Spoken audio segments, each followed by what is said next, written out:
The lab boys just informed me that I should not have mentioned the control group. They're telling me I ought to stop making these pre-recorded messages. That gave me an idea. Make more pre-recorded messages. I pay the bills here, I can talk about the control group all damn day.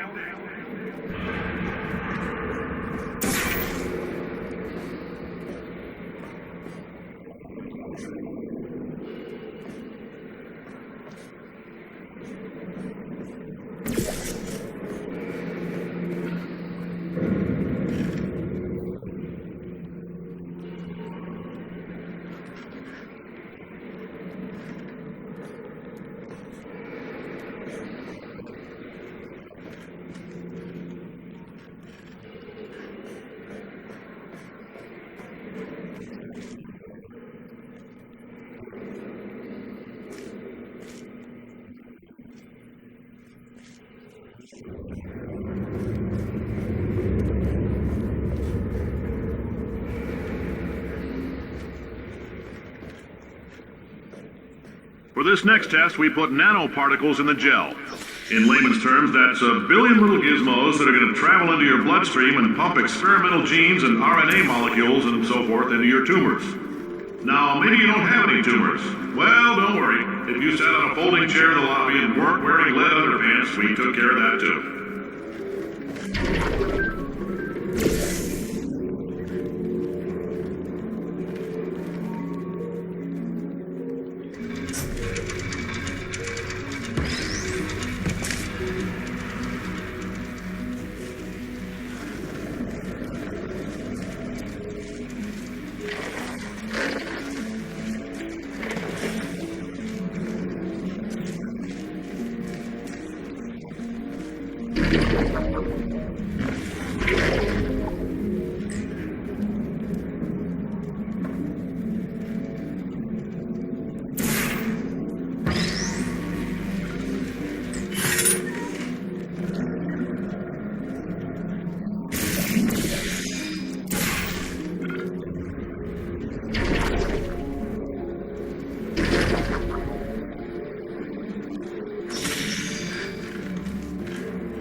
Oh, in case you got covered in that repulsion gel, here's some advice the lab boys gave me. Do not get covered in the repulsion gel. We haven't entirely nailed down what element it is yet, but I'll tell you this, it's a lively one, and it does not like the human skeleton.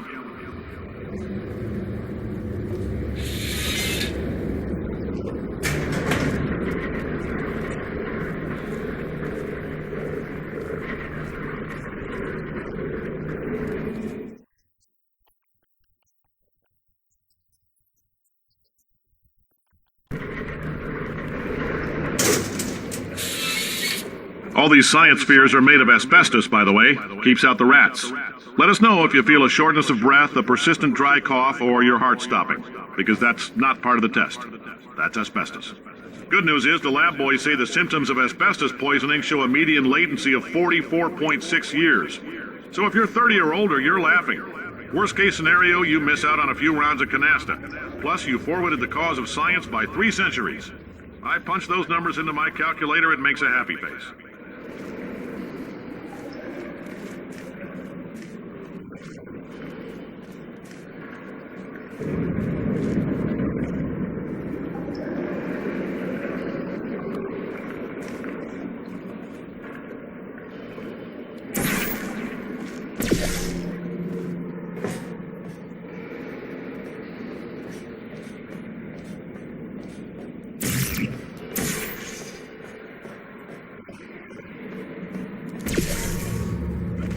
I like your style. You make up your own rules, just like me.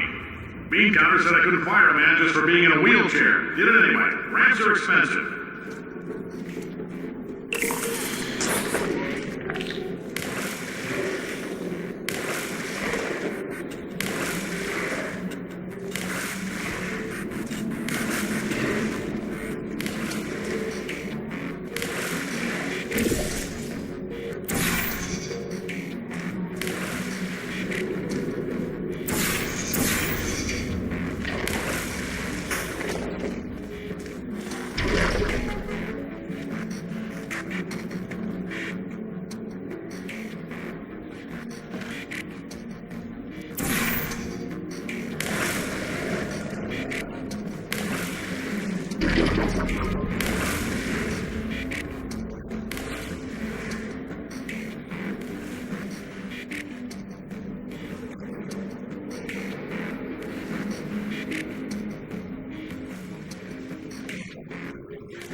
Heads up, that coffee we gave you earlier had fluorescent calcium in it so we can track the neuronal activity in your brain. There's a slight chance the calcium could harden and vitrify your frontal lobe. Anyway, don't stress yourself thinking about it. I'm serious.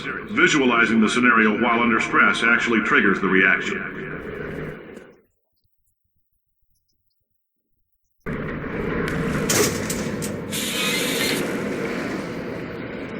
Now, if you're part of control group Kepler-7, we implanted a tiny microchip about the size of a postcard into your skull. Most likely you've forgotten it's even there. But if it starts vibrating and beeping during this next test, let us know. Because that means it's about to hit 500 degrees, so we're going to need to go ahead and get that out of you pretty fast.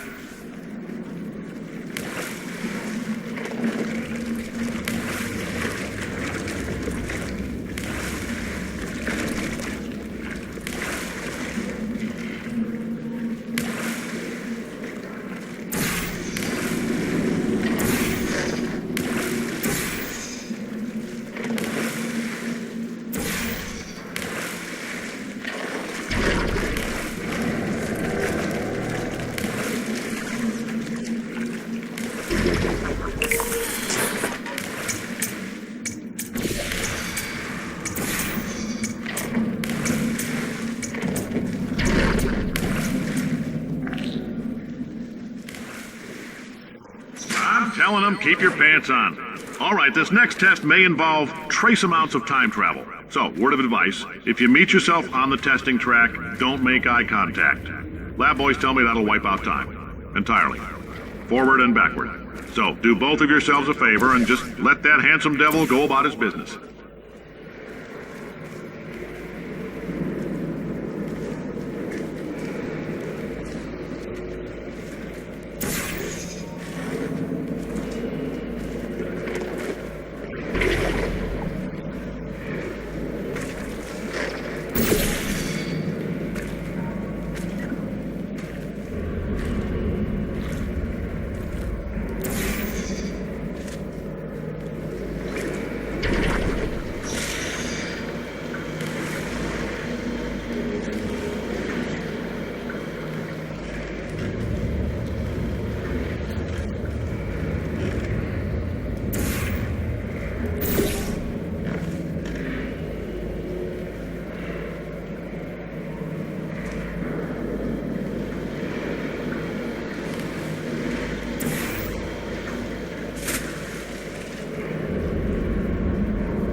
If you're hearing this, it means you're taking a long time on the catwalks between tests. The lab boys say that might be a fear reaction. I'm no psychiatrist, but coming from a bunch of eggheads who wouldn't recognize the thrill of danger if it walked up and snapped their little pink bras, that sounds like projection. They didn't fly into space, storm a beach, or bring back the gold. No, sir, we did. It's you and me against the world, son. I like your grit. Hustle could use some work, though. Now let's solve this thing.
is so much of our science dangerous? Why not marry safe science if you love it so much? In fact, why not invent a special safety door that won't hit you on the butt on the way out because you are fired? Now you test subject, you're doing fine. Yes, you. Box your stuff. Out the front door. Parking lot. Car. Goodbye.